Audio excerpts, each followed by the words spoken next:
Senator Bongo naghiramay sa pagkamatay ng dalawang seafarer sa pag-atake sa Black Sea kahapon ng Ukraine. Sama yung Black Sea, Raymond. Ayan, may Black Sea, Red Sea, Dead Sea. Ano yung Dead Sea? Ayan. Napunta mo na ba yung lakay? Mga Pagka nandun ka, yung magpa-float ka, diba? hindi ka lulubog. Ayan, lulutang ka. Ayan. Yes. Gusto mo lubog. Ayaw, madi na. Arrest number 28. Raymond at Paas, please come in. Raymond.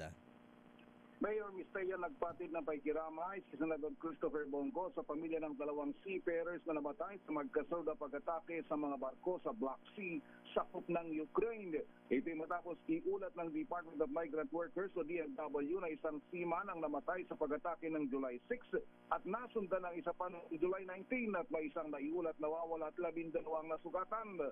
Ayon kay Go, mahalaga na maalalayan ng mga pamilya ng mga biktima, mabigyan sila ng kaukulang impormasyon at tulong sa panahong ito.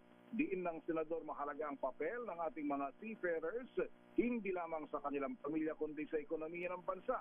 Sa report ng DMW, 139 na mga seafarers ang naapektuhan sa pag-atake at ligtas ng 124. Apat sa 12 nasugatan ay nakauwi na ng bansa habang ang wala ay patuloy na nagpapagamot.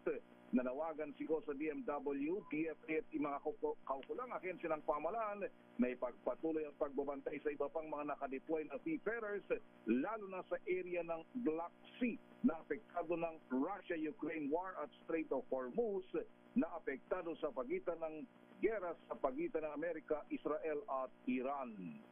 Ito si RH28, Raymond Dadpaz para sa DCRH, una sa Pilipinas, una sa Pilipino.